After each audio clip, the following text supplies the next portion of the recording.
The category is What the Trans, darling?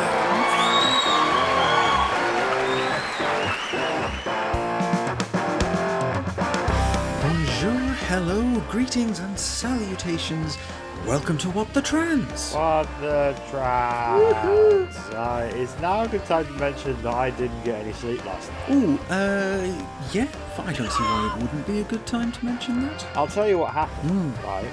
I live in an area where there's students, right? Oh, yeah.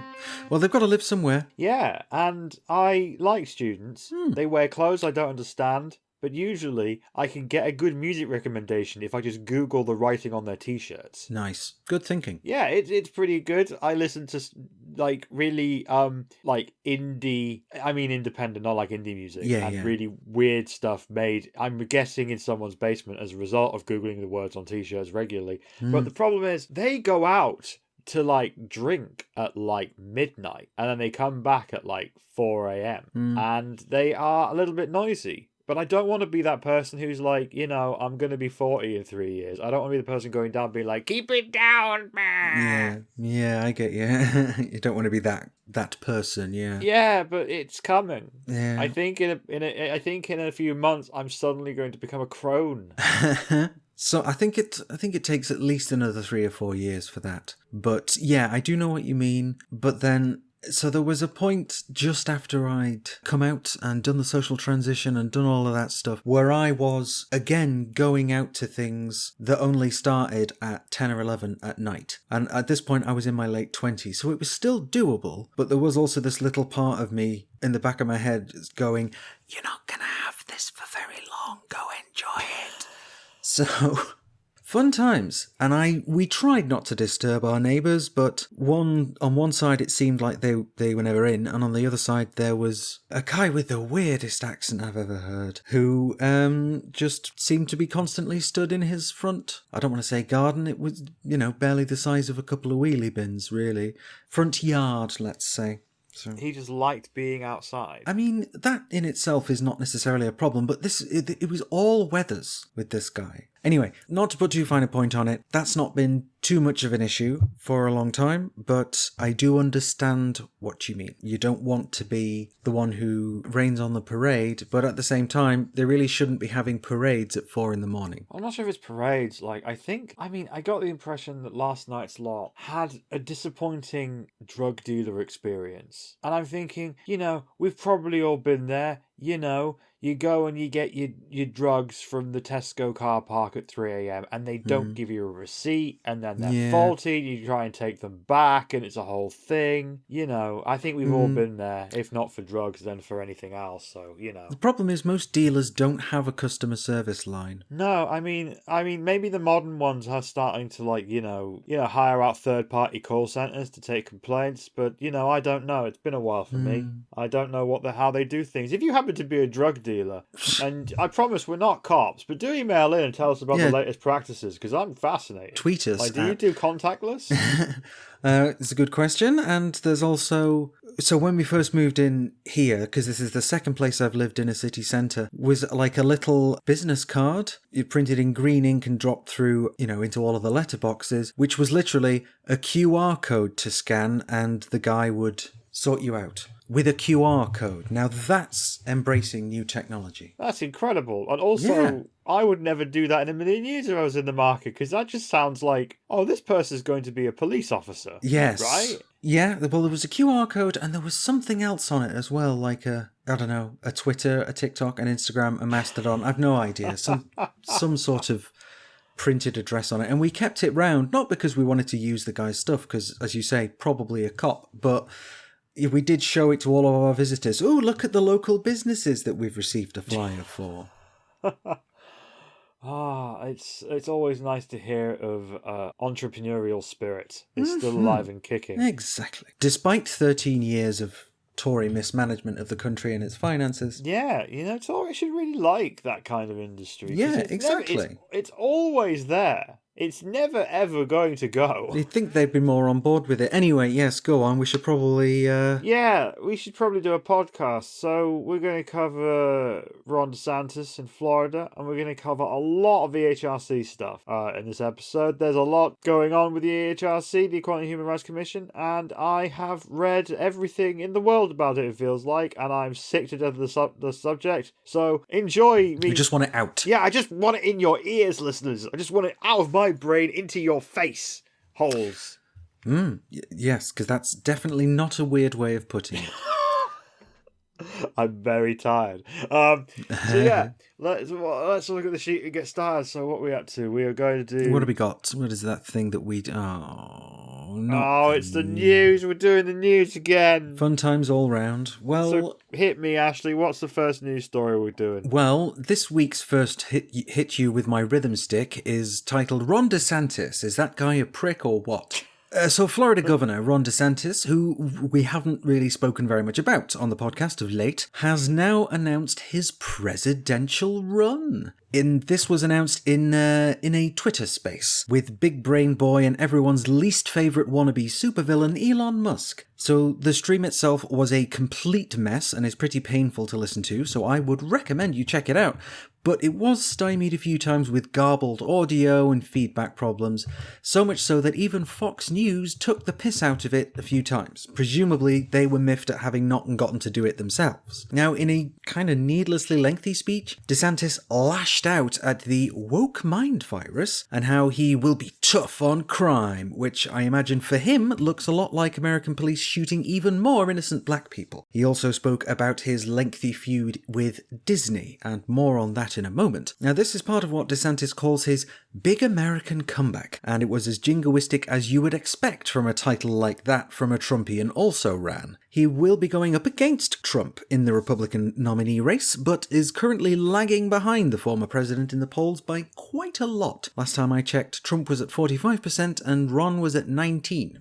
So, now for our UK listeners who may not have heard very much about your man Ron, here's a selection of the greatest shits. In March of last year, he signed the Parental Rights in Education Act, which is what's widely become known as the Don't Say Gay bill. This functions similarly to the UK Section 28, and it bans teachers from dealing with any LGBT themes in their teaching. Now, this includes if the teacher themselves is in a queer relationship. No photos of partners or spouses, no rainbow flags, not even rainbow shoelaces. If it's the slightest bit gay, it is not allowed. Now that led on to his now well-publicised spat with Disney, which is one of the biggest money spinners for the state of Florida. Now Disney objected to the Don't Say Gay bill after many of their employees called on the then CEO Bob Chapek to do so. DeSantis responded by accusing Disney of being a woke corporation who were lining their pockets with their relationship with the Communist Party of China, and yes, he did actually say that. There followed a certain amount of back and forth with DeSantis trying to revoke Disneyland's special tax status. Disney fired back by pointing out the state of Florida would then owe them around $1 billion if he did that, and on it went.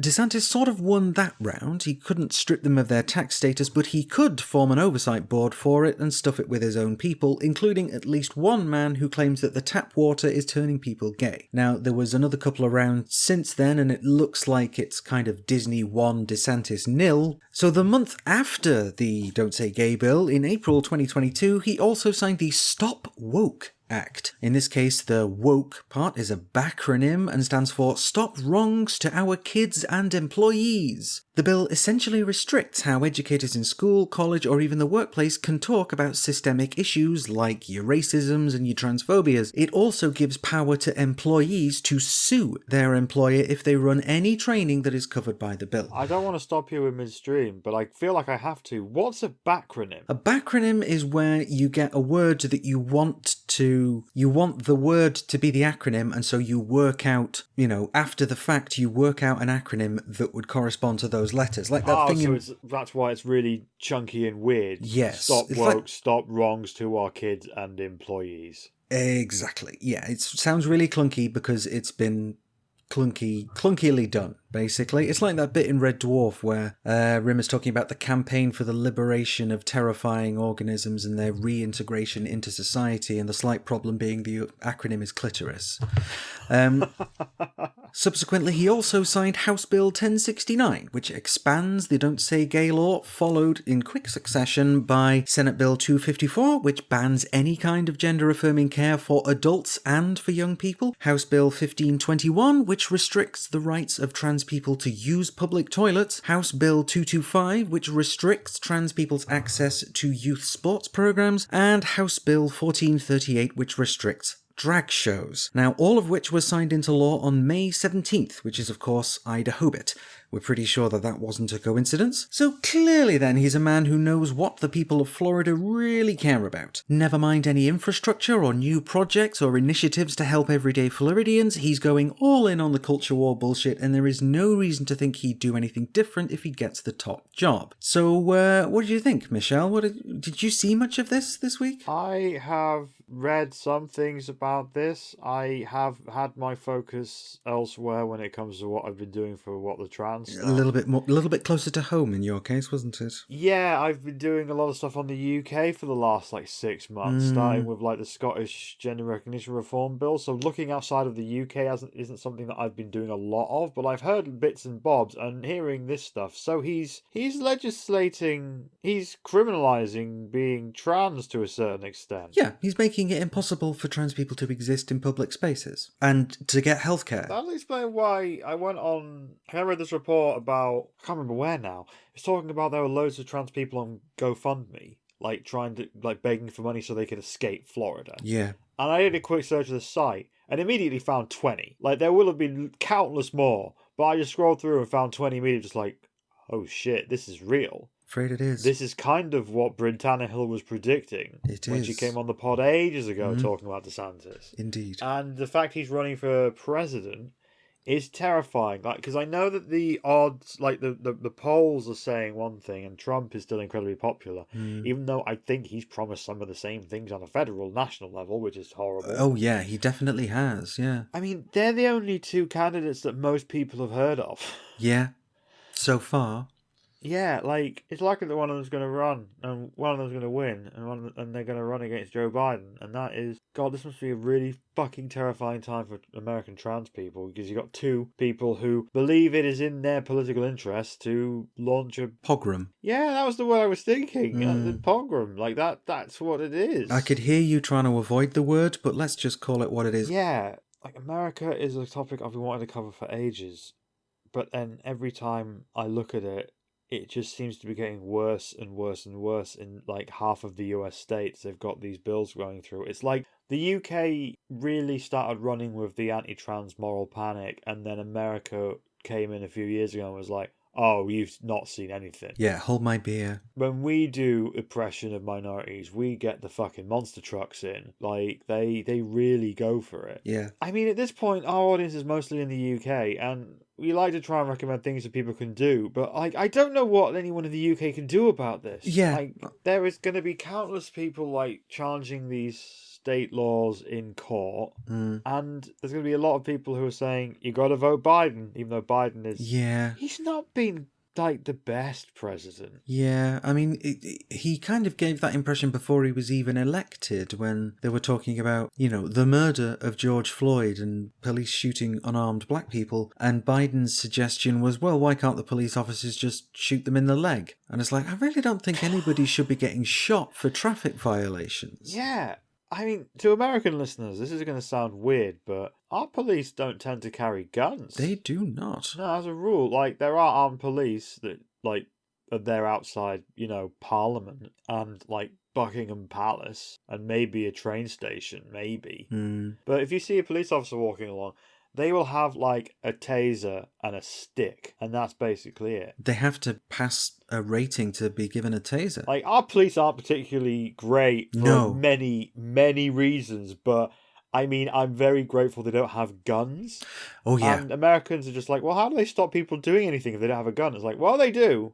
They do, because they get physical. Yeah, we, over here in the UK, we like our violence much more up close and personal. Yeah, if we're going to have police violence, you want to be close enough to smell the officer's breath. I don't know about want to, but yeah, fair enough. You know, there don't really seem to be any computer-controlled smart protests at this point. So Yeah. it's all very disconcerting. And I think part of wanting to cover this was that we kind of haven't done much of a dive on DeSantis before. He may or may not come up again. Fingers crossed on not, but I don't think that's where the smart money is. Well, he came over here to the UK recently. He did, Kenny yeah. Radnock had a meeting with him, and she was like, "Oh, I love what you're doing." Hmm. And a lot of people here were like, "Well, that's weird."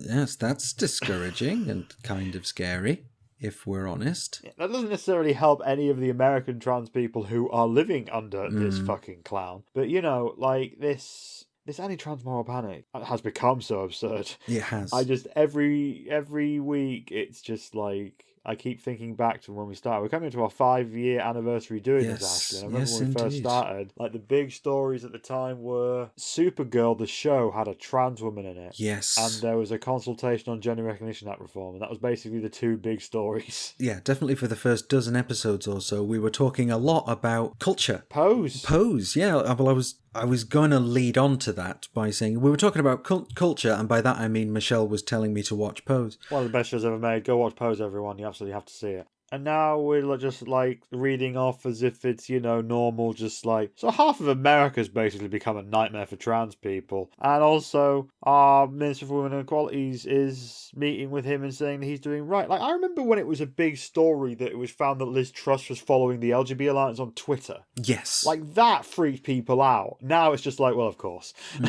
Yeah. Well, it's the Overton window. That whole, you know, like... You heard about that one? The Overton window? There's like a window that shifts... the set of normal politics Yes. is in the Overton window, and it shifts right and left all the time. Yeah. Well, mostly to the right recently. So that's our man Ron. Fingers crossed he doesn't. Just generally doesn't. I remember that Bryn Tannehill told us on the podcast ages ago when she came on that DeSantis was Trump but competent, but he launched his campaign on Twitter. And that was hilarious, wasn't it? Just that. So you can go and watch the recording of that stream, and it's got Elon Musk trying to be the MC, trying to say, "Hey, thanks everyone for joining us. We've got Ron DeSantis. We'll get started shortly." But he was kind of... Elon Musk is not known for his charisma as a personality. Yeah, so every third word was essentially. And it's like, well, if you're slightly concerned about your ability to communicate, get a teleprompter, man. Like, you can afford one. If you can afford a space company, you can afford a teleprompter. Or hire a professional who's good at speaking. Yeah, rather than insisting, "Oh no, I'll do it myself because I am Elon Musk, big-brained savior of rich people." Oh, because they're the only ones who can afford to go to Mars, where they will die. But like, most of the base that DeSantis needs, right, they're not on Twitter. Yeah. They're not online as much as, like, people on Twitter tend to be. Like, there's, like, around 200 million people that use Twitter. I mean, this was before... That was the numbers before Elon Musk took over, so it's probably dropped considerably since then. And that's global, you know? I don't know... Like, when Donald Trump launched his campaign in 2015, he did it from, like, a big hallway. He invited all the press, and everyone in the world heard about it.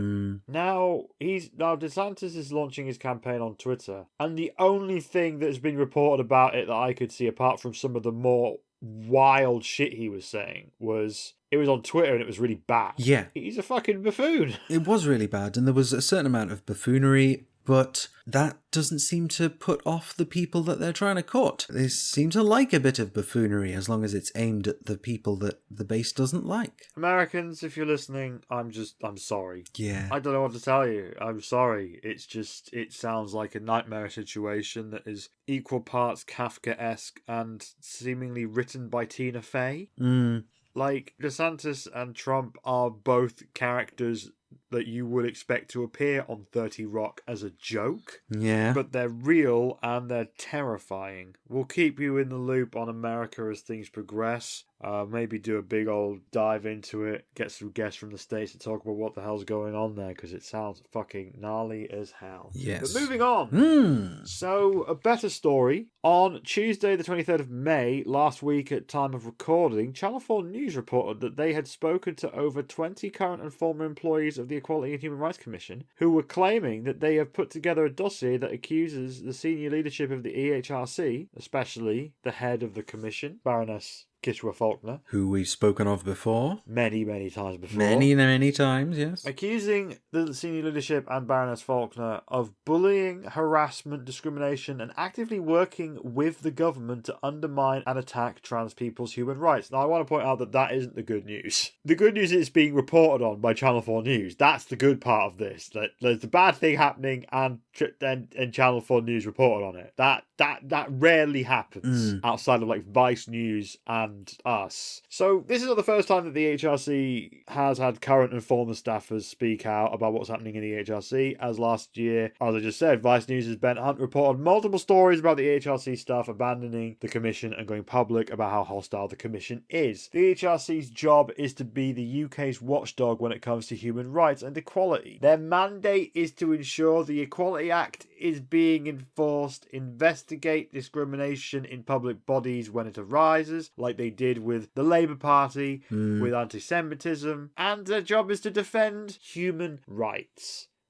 However, recently, as reported on this podcast 2 episodes ago, the EHRC chair Baroness Faulkner wrote a letter to the Minister for Women and Equalities, Kemi Badenoch, arguing that making it lawful for service providers to ban trans women from women-only book clubs, toilets, and seemingly anything was well worth considering. I should point out that, as we did on the last episode, that this was heavily called out by Victor Madrigal-Borloz, the UN's independent expert on sexuality and gender identity. Indeed. Who came to the UK, and he called out as potentially breaking international human rights law, which didn't get the news coverage you would have hoped. Sadly, our prediction on that came true. That was barely covered anywhere. Yep. But yeah, this appears... So this letter on the 3rd of April from Baroness Faulkner to Kemi Badenoch saying, let's make banning trans people lawful, appears to have caused the whistleblowers at the EHRC to come forward to Channel 4 News, who reported that they had seen documents that state that 25% of the EHRC's total staff had quit the organisation in the last year. This included 40% of the Commission's LGBT staff. That's a lot. It is a lot, yeah. It's not surprising. It's not surprising, and in a sense you're kind of expecting them to do what Trump did, which is wait for everybody with any moral courage to leave and then completely hobble it in its work. So they don't want an Equalities and Human Rights Commission, so this is quite an expedient way of getting rid of it in that sense. I think that at this point the EHRC is more useful to them, and I'll get into why that is in a moment. So according to a document seen by Channel 4 News, there is now a heightened toxic sort of atmosphere at the EHRC. It says, and I quote, "We are deeply concerned about an increase in bullying, harassment and discrimination, which is not in line with who we are as an organisation. There is a lack of psychological safety, as in the fear of who will be attacked next. The board, including the chairwoman, are not functioning in line with good governance. Unacceptable behaviour from the chairwoman is becoming normalised. Staff are not treated with courtesy and respect. Discriminatory comments / discussions have been openly had with officers present. Example, at the November board meeting on the Equality Act." I see. It was then reported by Channel 4 News that at that board meeting, EHRC chair Baroness Faulkner referred to a trans woman as a bloke in lipstick, and the meeting had 20 people present. Right. Okie dokie. So that's definitely a normal way of the head of an equalities and human rights organisation. That's definitely a very normal way for her to talk about the people that she's supposed to be responsible for protecting. Yeah. So the trans woman that Faulkner was referring to was Emma Haslett, who the day before the meeting had appeared on an all-women's final of the radio quiz show Brains of Britain, and had attracted a lot of media attention as a result of being trans in public. And I spoke to Emma earlier this week. Here's what she had to say about all of this. Hey Emma, thanks for joining me on the pod today. So you've had a very strange few days, right? Yeah, it's certainly been a time. Like, what's the strangest thing that's happened since the Channel 4 thing went out? I don't know about strangest. Honestly, the funniest is there's one guy on Twitter who's starting a weird conspiracy theory that because I'm a voice actor, then I was just paid to do this interview and you shouldn't believe anything actors say ever, apparently. Right. I mean, even if that were true, I mean, the key thing when it comes to you that's been reported is that Baroness Faulkner was in a meeting the day after you did your appearance on Brains of Britain and referred to you in a very disparaging way. I mean, did Channel 4 tell you that before they started recording you, or did they tell you that as they were recording? That was as it was recorded for the reaction. I get that. Yeah.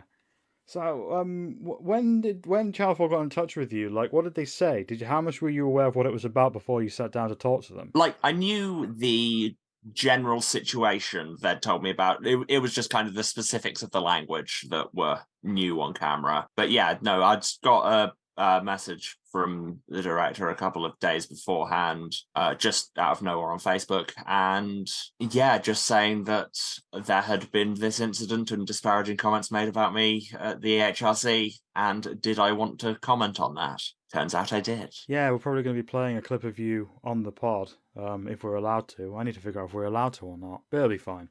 So, what did you make of the report when you saw it? It's just ridiculous. Like, both on the side of, obviously, it shouldn't be a controversial hot take that an equalities, like the head of an equalities committee, shouldn't be using discriminatory language while in a meeting. Like, I would argue people working basically anywhere shouldn't be using discriminatory language during a meeting. But hey, that's just me, perhaps.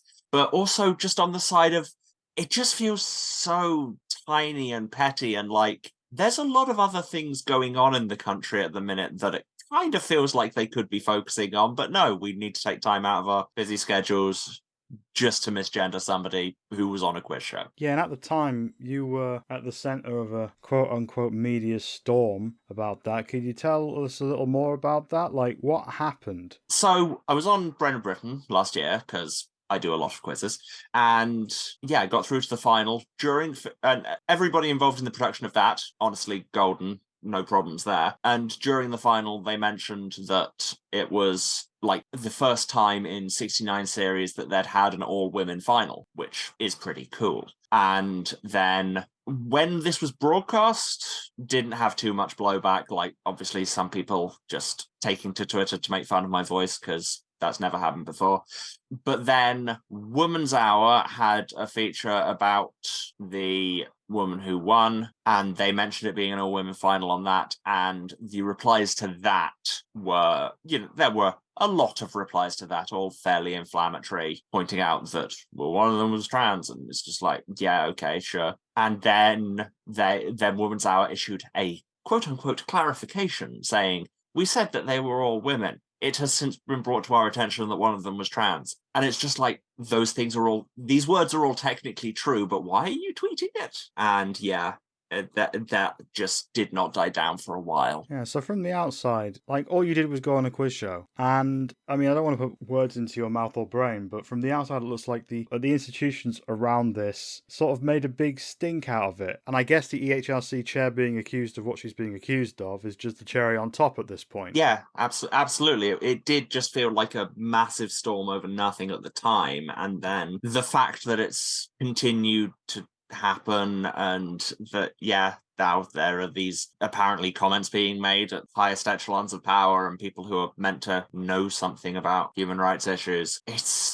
It just all feels just ridiculous, honestly. Yeah, it really is. It feels really ridiculous. But yeah, one thing I wanted to ask you that's completely off topic. How does someone get good at quizzes? Because I'm awful at pub quizzes, Emma. I'm the worst. And I'm not a dense person. I know some stuff. Like, how do you become an expert in, like, who scored the winning goal in the 1955 FA Cup? And then also know about string theory? How does a person do that? Well, the football thing, do not ask me, because football quizzes are a dark magic I will never reach.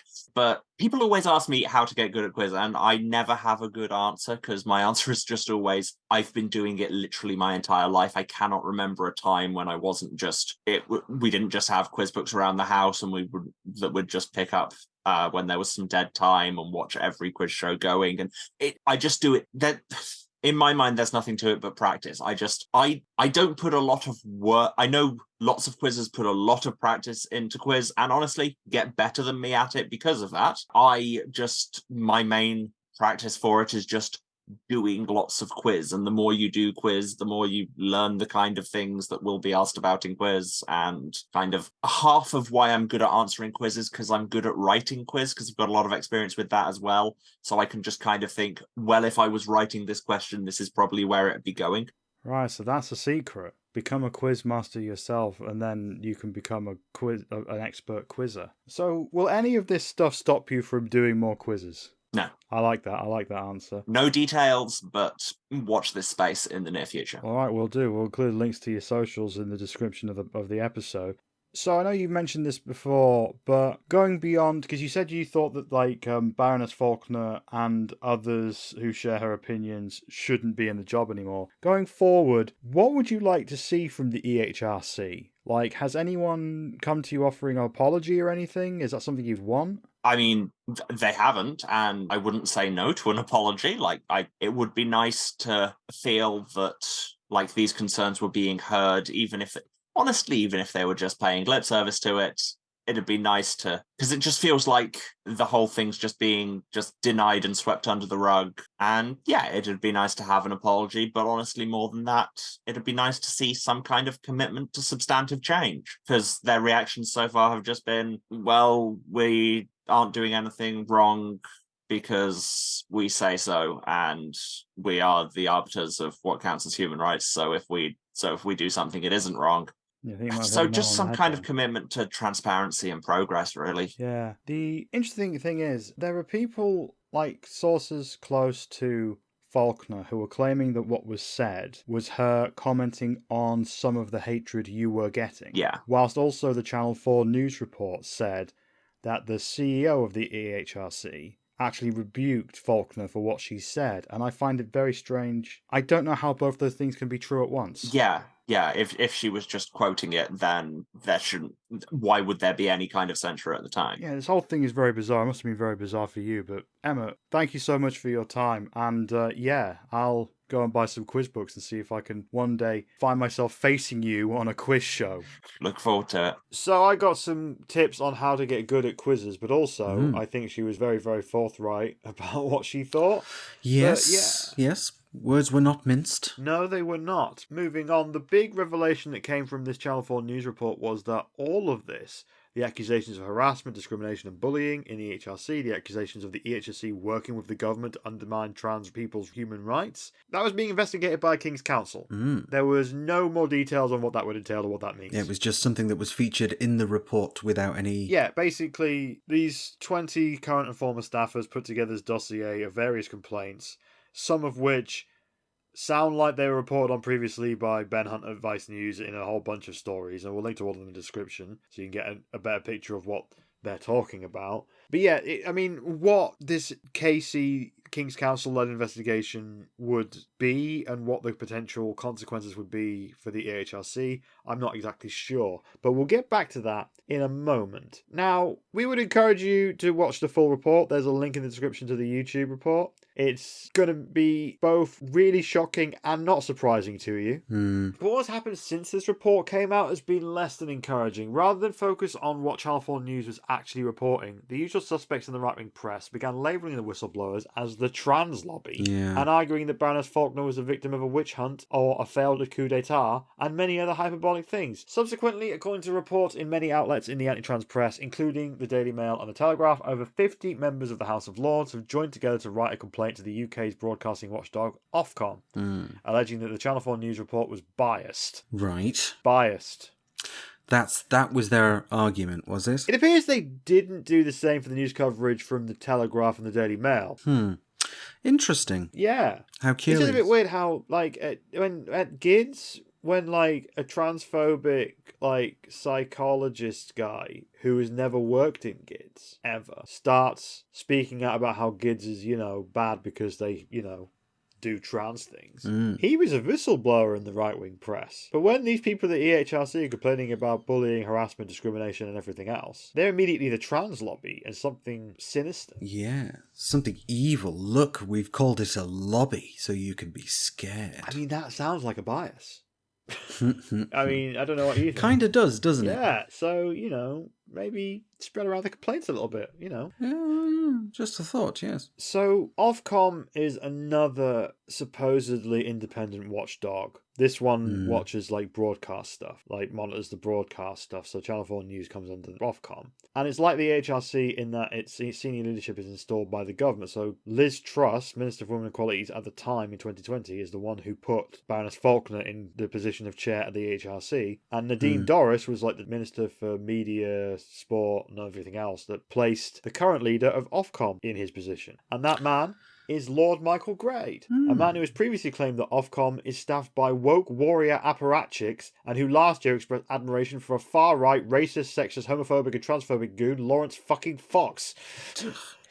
Yeah, so Ofcom doesn't sound particularly promising when it comes to these complaints from the members of the House of Lords. And it's also worth noting that Baroness Faulkner's a member of the House of Lords. Yes. Yeah, she works there. So that's, anyway. On top of that, it was reported in the Telegraph that the Minister for Women and Equalities, Kemi Badenoch, has vowed to stop Baroness Faulkner from being hounded out of office. This is in response to a bunch of people at the EHRC alleging that she is discriminatory and bullying and a bully. Yeah, everyone's going on the immediate defence and like monstering the people making the complaints, and that's really weird to me, but let's keep going. And another cherry on top, the King's Council-led investigation into the EHRC that I just mentioned, into the EHRC staffer accusations that Channel 4 News reported on, was being led by Gavin Mansfield KC of Littleton Chambers, according to Claire Prosho, co-founder of the trans advocacy group Translucent. She alleges that there is a potential conflict of interest as 2 other lawyers who work at Littleton Chambers, with Mansfield, have been appointed to the EHRC's new panel of legal counsels, one of whom appears to be a sitting Conservative MP. Good heavens, I'm astonished. Yeah. So you may have noticed that I used the past tense there when I'm talking about this investigation. The reason for that was 2 days ago, at time of recording, the EHRC announced that this already dodgy-looking KC-led investigation has been paused to assess whether the documents leaked to Channel 4 News by EHRC whistleblowers could have a negative impact on the investigation. Right. So they've really... They say the word they've used is paused, which suggests that at some point it will be unpaused. But overall, a government minister is being reported in the press as supporting Baroness Faulkner before any investigation is even concluded, or by the sounds of it, even really started. Yeah. And the press are all immediately backing her up and saying, like, these people are lying, which is weird because how the fuck do they know if she's if they're lying? Like, they might be, they could all be full of shit. I don't think that's at all likely, but they could be. But how do the press know? And the HRC themselves, it's really weird. They've successfully changed it from a story about yet another story about EHRC staff being really not happy with what is happening at the EHRC to how dare these people say anything. Yes, and it didn't take all that long, did it, to get that sort of switch from one case to another case, and it was, in a sense, quite seamlessly done because we didn't see the change. So the term whitewash has been used? Yes, indeed.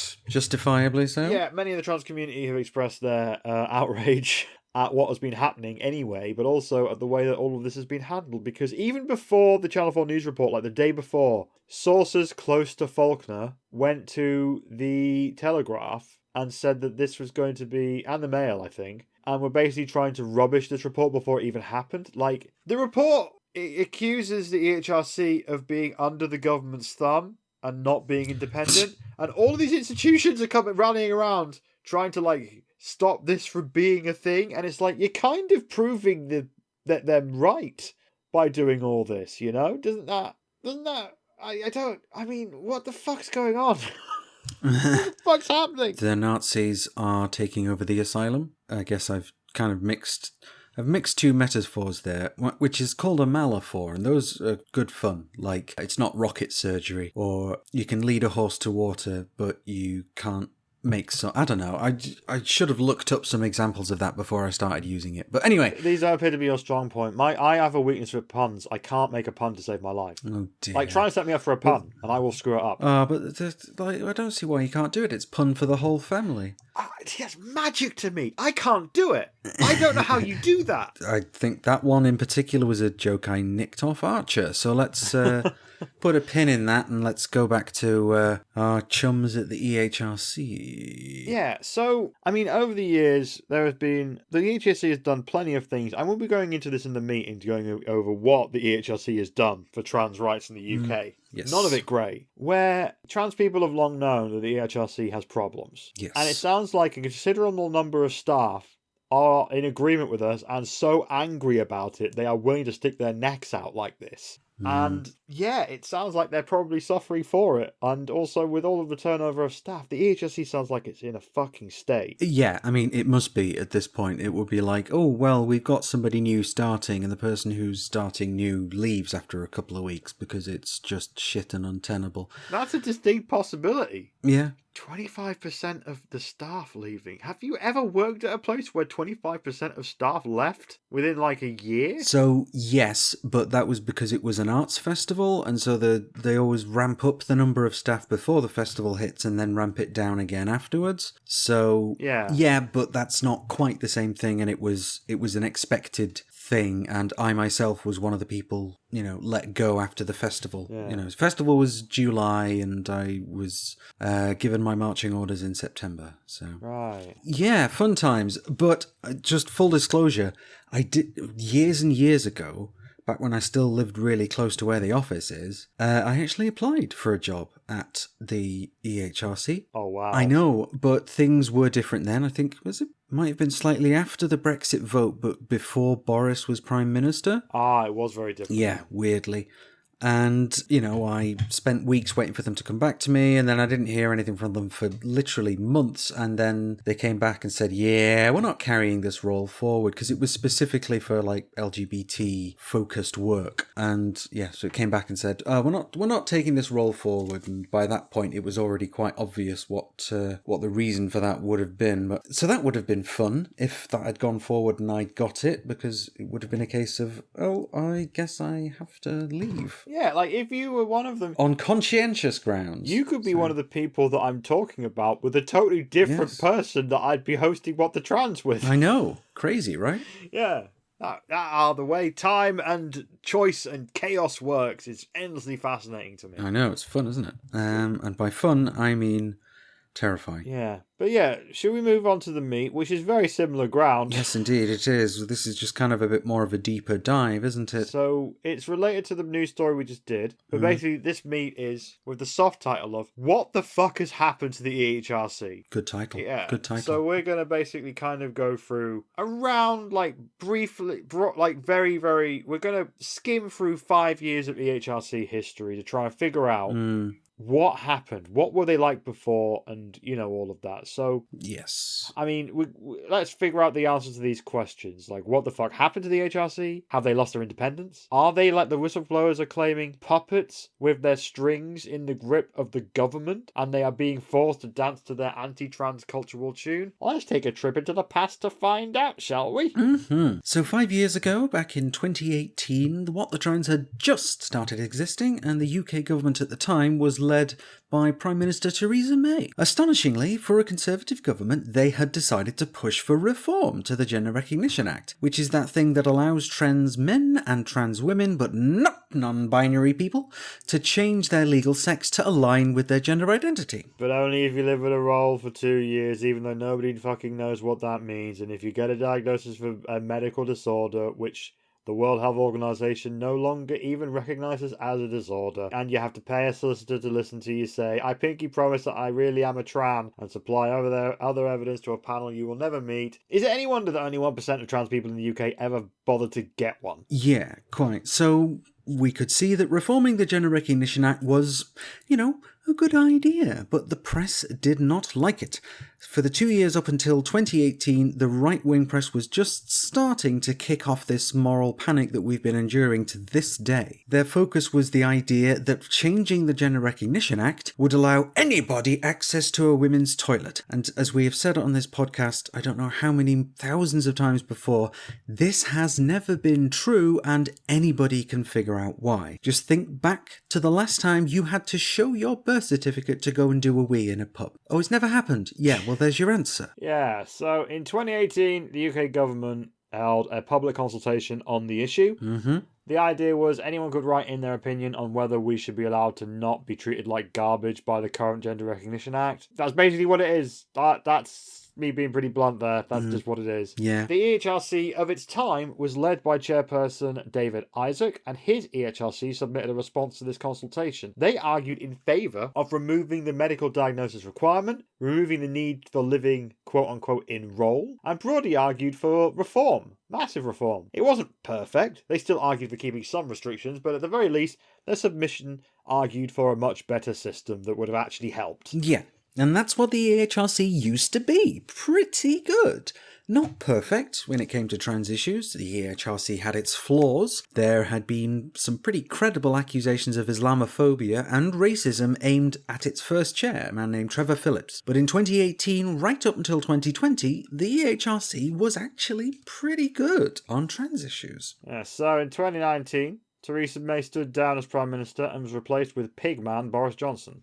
He installed a new cabinet and gave Liz Truss the role of Minister for Women and Equalities. So what does this have to do with the EHRC? Why are we bringing up Liz Truss, who is famously competent Yes. at her job?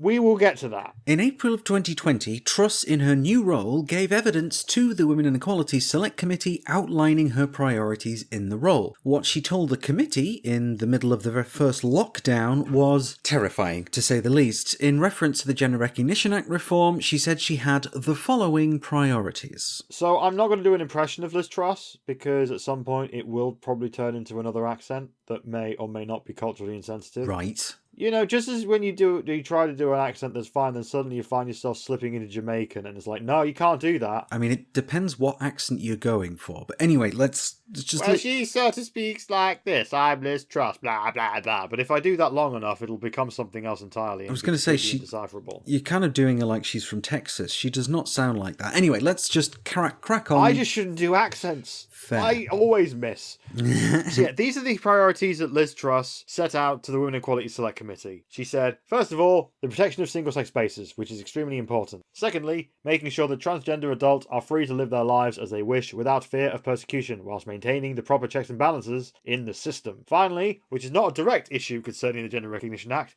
so why bring it up, Liz? But is relevant. Making sure that the under 18s are protected from decisions that they could make that are irreversible in the future. I believe strongly that adults should have the freedom to lead their lives as they see fit, but I think it's very important that while people are still developing the decision-making capabilities, that we protect them from making those irreversible decisions. Of course, some of those policies have been delayed, shared by the specific issues around COVID, but I can assure you that alongside the COVID work, our officials continue to do those things to make them happen. Now, anybody who is well-versed in the anti-trans moral panic knows what those things mean. First, she seemingly wanted to protect single-sex spaces from trans people using them, and then she wanted to maintain proper checks and balances by binning Gender Recognition Act reform, and finally she wanted to ensure that trans youths were protected from making the decision to access trans-related healthcare that they might actually need. 6 months after Liz Truss set out her goals for trans people, in October of 2020, Truss then appointed Baroness Kishwa Falconer to the EHRC as its new chair. I wonder if those things were related. We'll get back to that. But in December of 2020, Liz Truss further elaborated on her views on equality and human rights in a speech she gave at the Centre for Policy Studies, a right-wing think tank. In her speech, she said she wanted to move away from quote-unquote fashionable equality issues like race and gender, fashionable, and move towards regional equality, focusing on helping working-class white people instead. The fact that long-time Northern Labour constituencies, previously referred to as the Red Wall, had just voted for Boris Johnson in the previous general election was probably part of her thinking on this. But she also accused the left of turning a blind eye to issues such as Muslim grooming gangs in Rotherham, enabling anti-Semitism, and quote-unquote failing to defend single-sex spaces hard fought for by generations of women. In January of 2021, 3 months after Truss had appointed Baroness Falkler, the previous chair of the EHRC, the aforementioned David Isaac, had seen this speech and was clearly not happy with how things were going because he told The Guardian that the EHRC's independence was in danger of government influence. In the report dated the 18th of January 2021, Isaac said of Liz Truss, she says, "I've appointed a new chair and these new commissioners," and she doesn't say, "they're going to do my bidding," but it is pretty implicit in what she's saying that they are people who are supportive of her her approach to equalities, which is a focus on white working class people in the north of England and the levelling up agenda. My view is that an independent regulator shouldn't be in a position where the governments of the day can actually influence the appointments of that body to support a particular ideology. He went on to call Liz Truss's speech a call to arms for equalities campaigners. So the signs were there that everything the current crop of whistleblowers are saying now is bang on. But what has the EHRC under Faulkner's reign actually done? The first big move the EHRC made on trans issues was intervening in the employment discrimination case of one Maya Forstatter. Oh, we love her on this podcast. Yes, we covered that one at the time, didn't we? Yeah. Now known as the director of the anti-trans hate group Sex Matters, but at the time she was someone who made a big stink about how she believed trans women are men. Well, so nothing's changed then, really. It's just now she's got a position for it. Yeah, now she runs a thing that is listened to in Parliament all the time. It's terrifying. The Home Employer at the time in 2021, the Centre for Global Development, decided to not renew her contract as a result of these views, and Forstatter took them to court arguing that her beliefs about trans people should be protected by the Equality Act. She initially was unsuccessful, but she won on appeal after the EHRC intervened in the case, arguing that her views should be protected. Yeah, so I remember that court case and when we talked about it, because initially, where she lost the court case before it went through on appeal, the judge described the views that she was fighting so hard to protect as not worthy of respect in a democratic society, which I thought, that was brilliant. That's a fucking legal burn, that. But overturned on appeal, so... Under Faulkner, the EHRC's next move was to submit a response to the conversion therapy ban public consultation that was taking place at the time in January 2022. The EHRC argued that trans people should be initially left out of the ban to ensure that clinicians who explore the possibility that their patients aren't actually trans and are just autistic or suffering trauma or otherwise wrong about themselves don't get caught up in the ban. In April of that year, Boris Johnson's government first decided to ditch the ban entirely. But then after a massive rebellion in the party, Boris Johnson and his government decided to partially U-turn and do exactly what the EHRC recommended, bring forth the ban that only covers LGBT people, because that's normal. In April of 2022, the EHRC released guidance on how to lawfully, quote-unquote, exclude trans people from single-sex spaces. Potentially, in other words, protect single-sex spaces, much like Liz Truss said was one of her priorities. The guidance was widely criticised by, among others, the Trans Legal Project, Stonewall, and many, many other groups who questioned the lawfulness of the guidance, none of which stopped the EHRC from putting it into place. So that year, in 2022, it was notable because Scotland was finally pushing through their own long-promised Gender Recognition Act reform in the form of the Gender Recognition Reform Scotland Bill. We talked about this a lot a few months ago on the pod. We did. This is pretty recent history now we're getting into. We've already covered a lot of this. We don't need to go into a lot of detail, but the reforms are pretty standard stuff. Removal of the requirement for a medical diagnosis, lowering the age people can get a gender recognition certificate to 16, etc., etc. Guess what the EHRC did? They advocated for an evidence-based care-focused... No, I'm kidding, obviously. They did none of that. They intervened that. Writing letters to the Scottish Government and also the new Minister for Women and Equalities, Kemi Badenoch, another Conservative Equalities Minister who appeared to be very anti-trans on human rights. And in those letters, Faulkner argued that the Gender Recognition Reform Bill, which had already been subject to 2 public consultations, had support from every single political party in the Scottish Parliament, and had been promised in every Scottish party's election manifestos, should be essentially taken back to the drawing board to make sure it protected the rights of cis people and wouldn't potentially harm youths. So you might say that she was arguing for maintaining the current checks and balances, much like Liz Truss did, whilst also arguing that young people should be protected from such irreversible decisions. Funny that. It's funny how Liz Truss said things and then put someone in charge of the Independent Commission. The Independent Commission. And suddenly, the things she said should happen started happening. What a mystery this is. Yeah, so this brings us to 2023, where we are sitting here and now. As you can learn from us 2 podcasts ago, the EHRC recently went full mask off. like there was much mask left at this point anyway, by sending a letter to Kemi Badenoch recommending that essentially the Equality Act's protections for trans people should be gutted to allow providers of single-sex spaces to block access to trans people. That means toilets, listeners. Like, you probably, if you're listening to this now, you probably heard that one. The title is Red Alert for the Trans Community. If you don't know what we're talking about, check that out. It's a lot. It is. But some might say that Faulkner was arguing to protect single-sex spaces from trans people. So, to summarise, Liz Truss set out a bunch of vague anti-trans priorities back in 2020, and since she appointed Faulkner to the position of chair of the EHRC have acted to do all of them, among others. At this point, it doesn't matter if the latest batch of whistleblowers are right or not about the government putting pressure on the EHRC to dance to their anti-trans tune. They are clearly acting to further the Boris Johnson and Rishi Sunak government's anti-trans agenda, even if they aren't being pushed to do so. The transphobia is coming from inside the house. I mean, clearly the EHRC is not operating independently, yes, right? I mean, that's clearly what's happening. Yeah. That much is obvious. Whenever the government need backing up on some anti-trans horseshit, the EHRC are there being like, oh yeah, no, that's cool, that's fine. Yeah, no, that level of anti-trans discrimination is A-OK with us. I mean, thinking back to, like, when we were talking about the Channel 4 news thing, and the news report that said that, in the Telegraph, that was saying that Kemi Badenoch is already voicing support privately for Baroness Faulkner, regardless of what these complaints are about.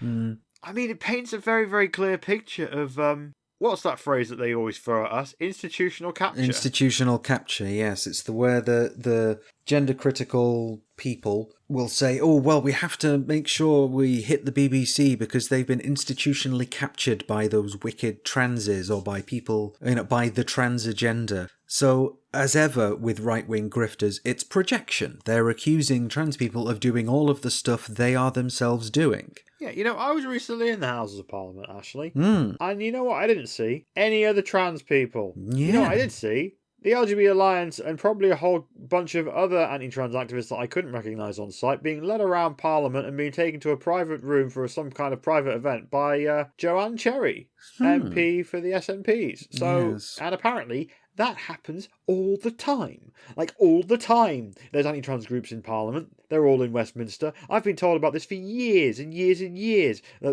They're there, they're having meetings, they are getting heard, they're being invited in by Baroness Nicholson, and they're being invited in by, I don't know this one for sure, but I'm pretty sure that Rosie Duffield has done a fair share of inviting the anti-trans lobby.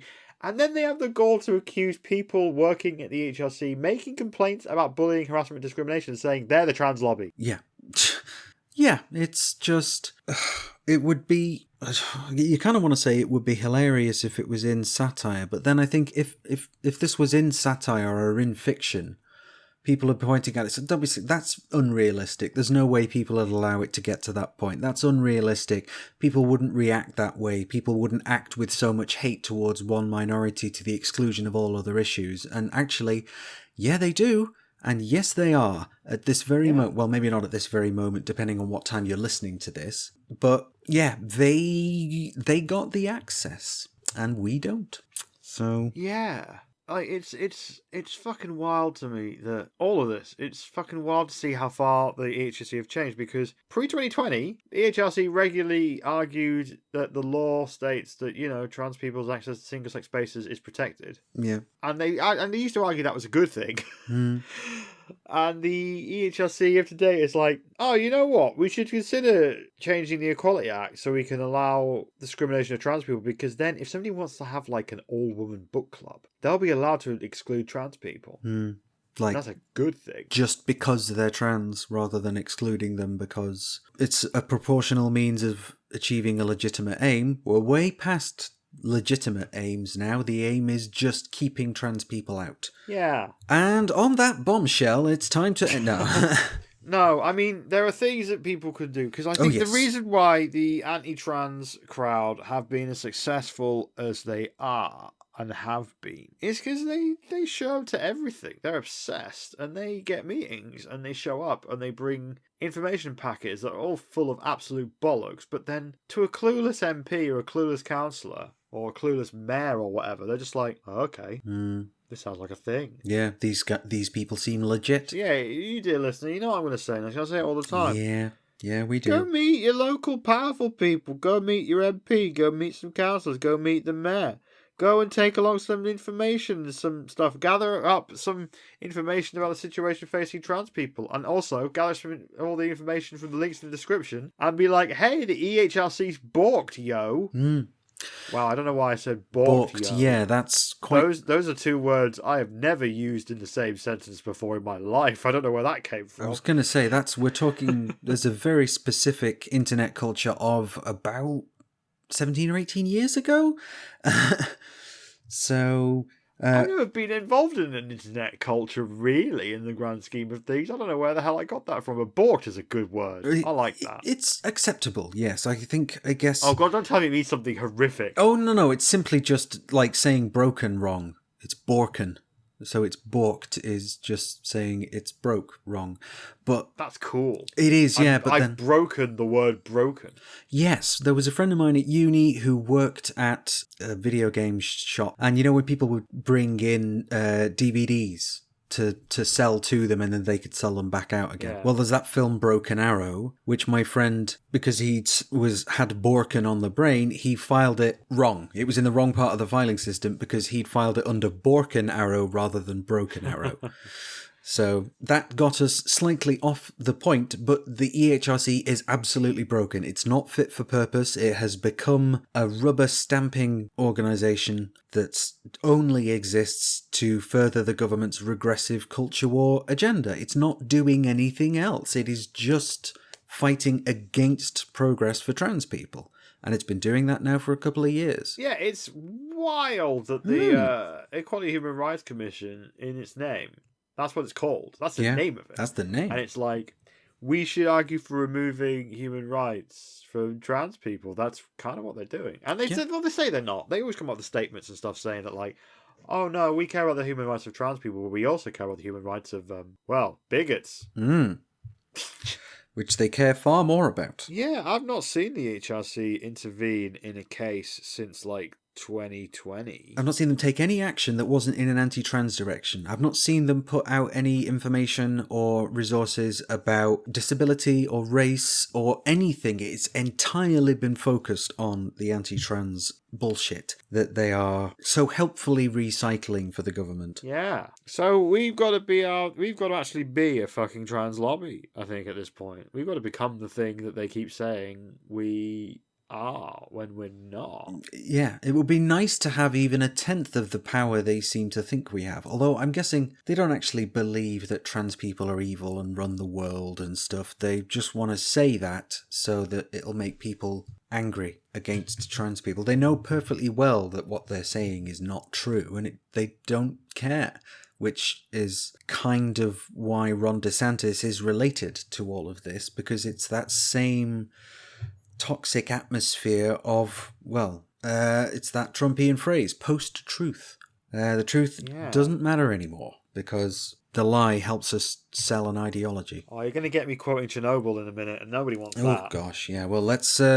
What is the cost of lies? It's starting, Ash. We need to move on. Oh gosh, go everyone. In which case, go and tell the local powerful person near you that the HRC sucks, and tell them why. And look in the description for the link sheet where there'll be all of the links to everything we refer to, so you can go in there primed and prepped and ready to be like, hey, so the EHRC suck, because I think at this point the EHRC need to be discredited to hell. I think they need to be absolutely discredited to the point of nobody taking them seriously anymore, because no one should take them seriously at this point. Agreed. But yeah, I think that's the pod, right? Yeah, I think that's the show. Reckon so. That's because it's difficult to think of where we would take it from there. So yes, thank you very much, everybody, for listening to us. You can find us in all of the usual ways. Of course, we have a website, whatthetrans.com. We're on the Twitter at whatthetrans, Facebook /whatthetrans. And if you feel like we're doing a good enough job and wish to join our expanding list of producer-level Patreons, you can do so at patreon.com/whatthetrans. Yes, do all of those things. Or don't.